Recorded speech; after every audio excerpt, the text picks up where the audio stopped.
não parar, não precipitar e não retroceder. Então dizer para esse cara, sabe quando nós vamos parar? Nunca. Nunca na sua porca vida. Né?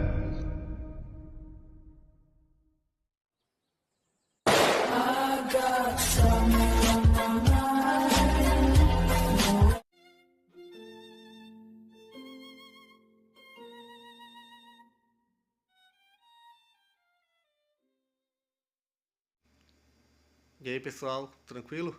Então vem aqui antes do vídeo começar, pedir para vocês se inscreverem, quem não for inscrito, compartilhar, curtir, comentar. Quem puder seja membro do canal, que isso ajuda bastante. Tem também o link do Apoia-se. Quem puder ajudar nosso canal e apoiar financeiramente vai ser muito bem-vindo. Mas o mais importante é transmitir o conteúdo e os conhecimentos do professor Olavo de Carvalho para mais e mais brasileiros. Então compartilhe e ajude aí nossa causa. Muito obrigado a todos os membros, apoiadores do canal. Fico muito feliz. Tenho certeza que a gente está no caminho certo. Então fiquem com o vídeo e até mais. Valeu! Existe algum meio de nós fazermos com que aquele processo de tomada de decisão mais simples, mais rápido e mais imediato, tá certo? Se torne dominante para nós? Não existe nenhuma técnica que permita para você fazer isso. Isso não pode ser treinado e não pode ser desenvolvido diretamente. Isso só pode acontecer como efeito indireto de toda uma formação educacional apropriada. Que é o que eu estou tentando fazer aqui com vocês. Se você tentar, eu vou desenvolver a minha intuição, você vai fazer uma meleca como esse pessoal da autoajuda faz. Você vai fazer uma confusão dos diabos. Quer dizer, a percepção espontânea e, por assim dizer, passiva da realidade dos fatos não pode ser treinada. Pelo simples fato de que a substância dela não vem de você, mas vem dos fatos. Os fatos são a parte ativa. Você é apenas o receptor. Digamos, o seu corpo, o seu inconsciente adaptativo, como chamam os psicólogos, ele tem a passividade necessária para aceitar os fatos e percebê-los como eles são. Então, o treinamento para isto, se algum houvesse, seria o treinamento de aceitar os fatos e ter diante deles uma atitude contemplativa. Mas isso não pode ser treinado diretamente, porque isso depende da estrutura total da sua personalidade. Então, o que nós vamos fazer aqui é o seguinte: nós vamos dar para você um tipo de formação, um tipo de educação, que aos poucos ensinará você, vamos dizer, a aceitar as coisas como são. E a confiar na sua percepção direta, mais do que nos seus raciocínios. Os raciocínios devem ser usados apenas para verificar, para confirmar o que você já sabe. Mas o saber efetivo não é uma coisa que é criada na sua mente através do raciocínio construtivo. O saber é percepção da realidade. Ele é uma reação efetiva de um sujeito vivente, presente, real, a uma situação vivente, presente, real. Está entendendo? Ora, como os dados com que você fez o primeiro raciocínio não foram criados pela sua mente, mas eles são dados pela realidade, eles não têm signos. Eles não vêm como signos, eles vêm como presenças reais. E por isso mesmo eles são inexpressáveis. Você só pode expressar o que você pensou com signos, palavras. Então quer dizer que aquela primeira decisão, ela é muda. A primeira percepção, ela é muda, ela não é feita, como ela não é feita através de signos, você não pode expressá-la, você não pode dizê-la. Ora, como você não pode dizê-la, você sente que não tem domínio da situação. E como você não tem domínio da situação, você se sente inseguro. Então o que você faz? Você cria uma representação mental que você domina inteiramente, porque é construção sua mesmo.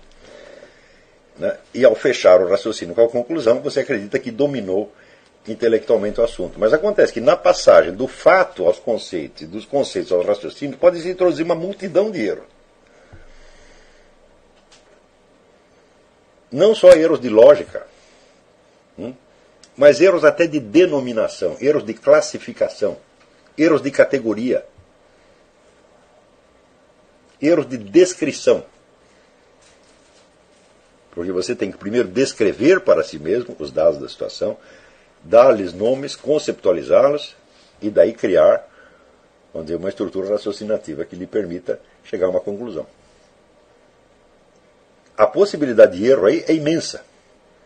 E no primeiro caso, não há possibilidade de erro algum, porque os fatos já vêm com a sua conexão, vamos dizer, autoevidente e autoexibida, por assim dizer. Isto quer dizer que quanto mais você puder se ater à primeira forma de raciocínio, ainda que à custa de não poder expressá-la, de não poder dizê-la para ninguém, e de não poder reproduzi-la, mais firmemente ancorado você estará no terreno da verdade. E mais livre você estará dos erros do pensamento. Naquele ditado de pensar morrer um burro, é verdade. Quer dizer, os erros todos, vamos dizer, não vêm da percepção, eles vêm do pensamento. É claro que a percepção pode errar também, mas a possibilidade de erro ali é muito menor. Você vê assim,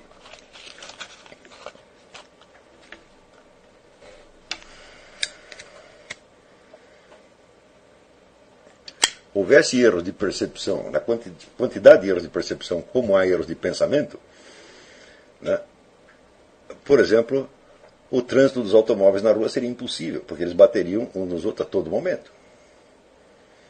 Quando você vê a infinidade de decisões que um motorista toma no trânsito, todas decisões certas, com uma precisão incrível, e que ele jamais seria capaz de expressar, de dizer, nem mesmo de descrever,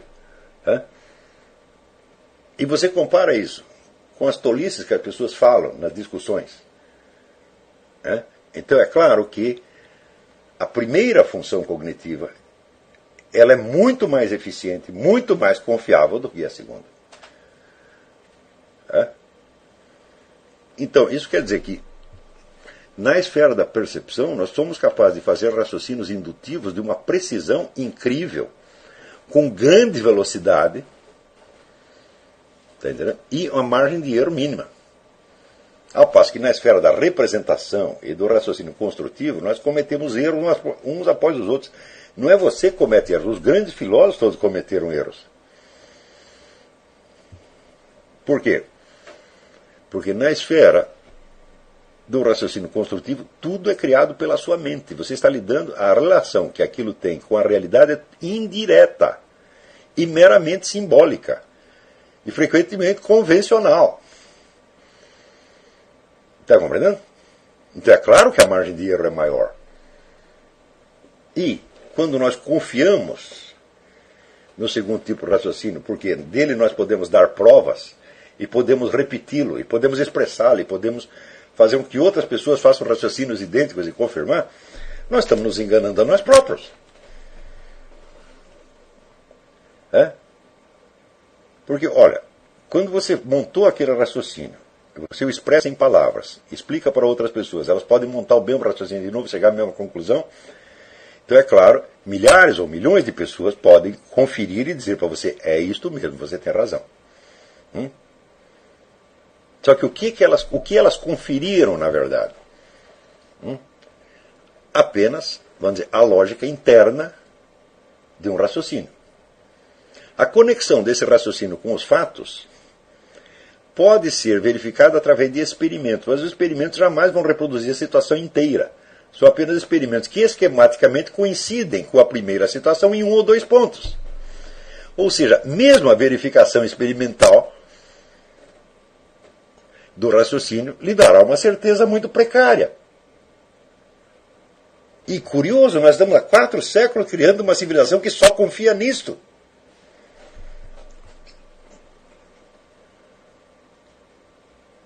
Veja, por exemplo, se você viu um sujeito dar uma facada no outro, só tinha você ali presente. Você viu. Quer dizer, não foi pura percepção, porque você percebeu toda a conexão causal, tá certo, entre o ato assassino, né, a facada e o efeito mortal que aquilo teve sobre a vítima. Então há um raciocínio ali. Mas esse raciocínio não foi feito nem com imagens na sua mente, nem com signos, nem com palavras. Foi feito diretamente com os fatos que você estava percebendo. Ou seja, era a lógica interna dos fatos que está se mostrando para você. Suponha que as pessoas ponham em dúvida o seu testemunho e queiram provas.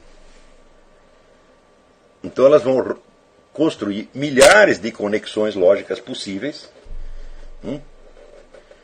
e inventar experimentos que devem coincidir com aquela situação em um ou outro ponto esquemático. Por exemplo, o sangue que estava na faca era do mesmo tipo do sangue da vítima. E você percebe que isso é apenas um elemento da situação inteira. E se você for pegar elemento por elemento, você jamais vai reconstituir a situação inteira. Serão sempre pedaços que, por sua vez, terão que ser conectados mediante outras construções lógicas. E por que nós confiamos nisso? Nós confiamos nisso, primeiro, porque somos nós que inventamos e nós temos o domínio do pensamento. E acreditamos que o domínio do pensamento é o domínio sobre a realidade. Segundo, porque aquilo pode ser reproduzido por outras pessoas e as pessoas confirmam o que nós estamos dizendo. Então, ou seja, nós estamos preferindo 1 milhão de confirmações indiretas parciais antes que a exibição direta e completa do fato. Ou seja, nós estamos completamente loucos. E isto é o que nos últimos 4 séculos se chama de ciência. Todo o edifício da nossa ciência é baseado nisto. Primeiro, a confiabilidade maior do indireto sobre a da construção indireta sobre a percepção direta. Segundo, a confiabilidade do testemunho coletivo daqueles que fazem o mesmo raciocínio que você e confirmam e, no máximo, conseguem verificar experimentalmente um ou outro ponto de coincidência entre o seu raciocínio e o fato. Bom, isto é assim porque toda esta atividade científica é uma atividade social, onde o que se busca é a confiabilidade coletiva de certas coisas. Agora, se nós não estamos buscando confiabilidade coletiva, se nós não estamos fazendo questão de que todo mundo acredite em nós, mas nós estamos interessados em obter o conhecimento para nós mesmos, então é claro que é a primeira modalidade de conhecimento que deve nos interessar.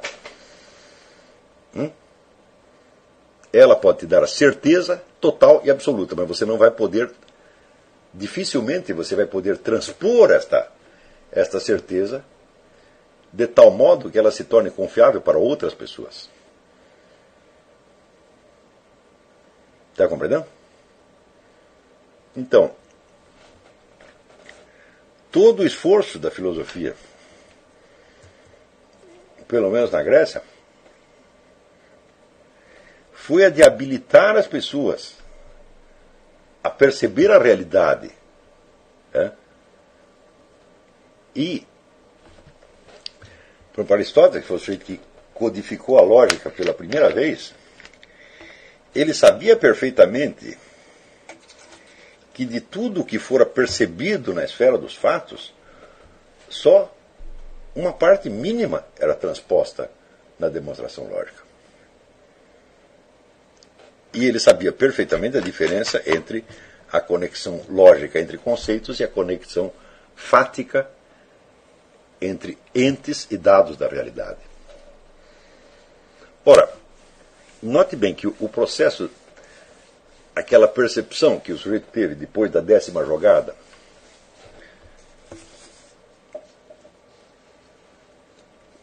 e que é uma percepção que não foi ele que montou na mente, mas ele percebeu diretamente dos dados, seria impossível se esses dados não tivessem em si mesmos uma estrutura inteligível.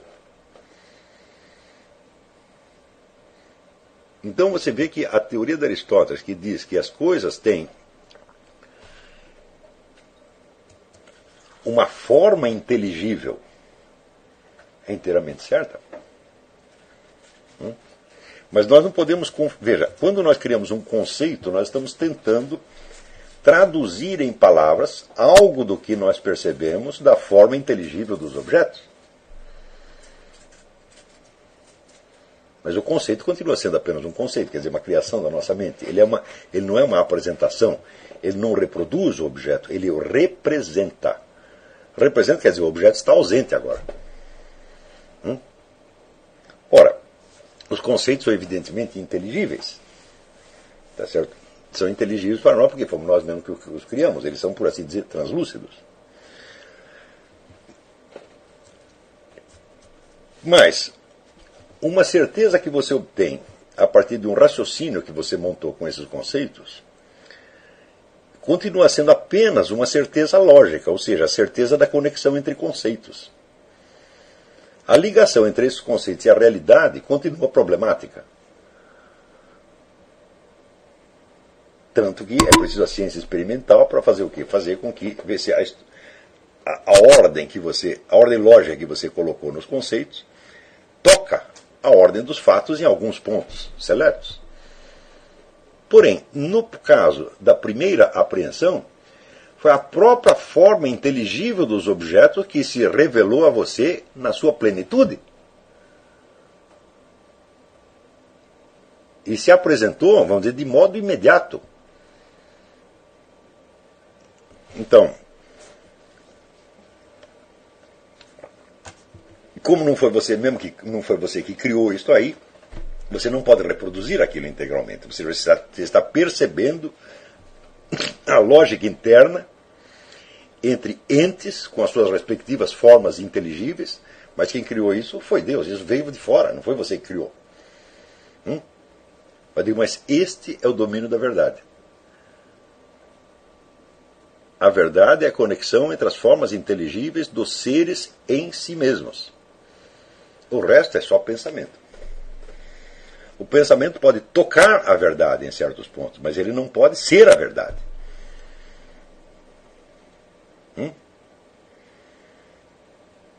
Então,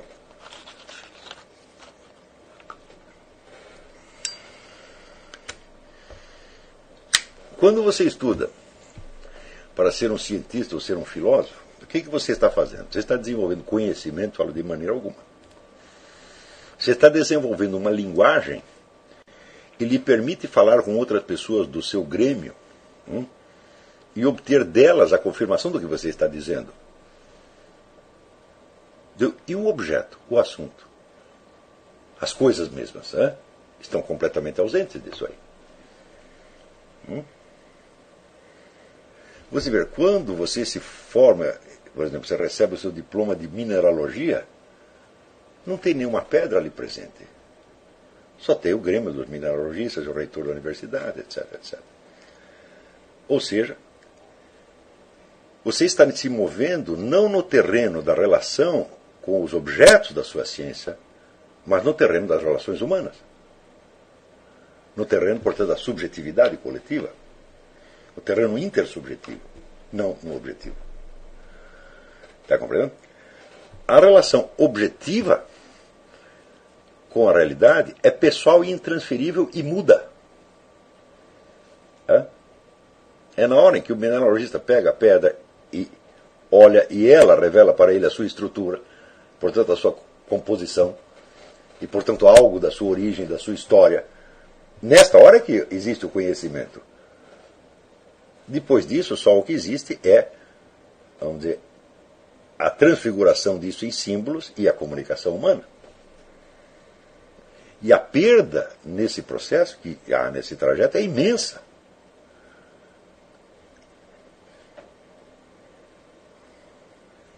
Então, muitos anos atrás, eu tive que colocar esse problema para mim mesmo. Eu digo, eu quero o conhecimento ou a comunicação.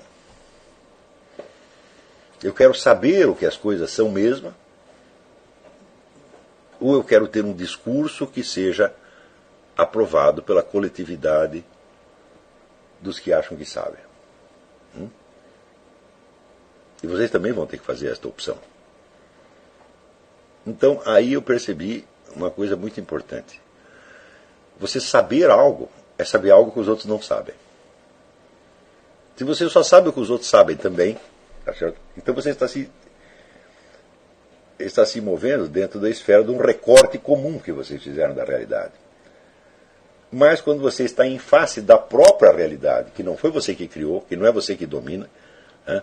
E dentro da qual você está, tá certo? Você está ao mesmo tempo diante dela e dentro dela, é ali que se dá o momento do conhecimento. No momento da percepção da realidade. A transformação disso em linguagem humana é um processo altamente complexo e falível. Então eu tive que decidir isso aí. Falar, mas daí eu vou perceber um monte de coisas, e vou perceber coisa com uma evidência incrível, e não vou poder dizer para ninguém, porque eu não vou conseguir provar nada do que eu estou falando. Bom, você tem que escolher. Você pode provar uma parte mínima. Tá certo? Mas, digamos, a testemunha de um crime, ela não tem que provar nada, porque ela é a prova.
Chegamos a mais um final de uma aula, de um vídeo. Espero que tenham gostado.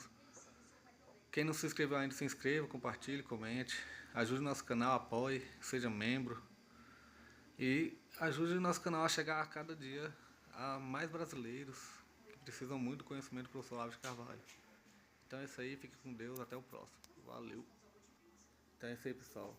Aqui é o nosso canal, que são alguns livros que eu já li. A maioria foi doação, mas alguns eu adquiri, professor Olavo de Carvalho.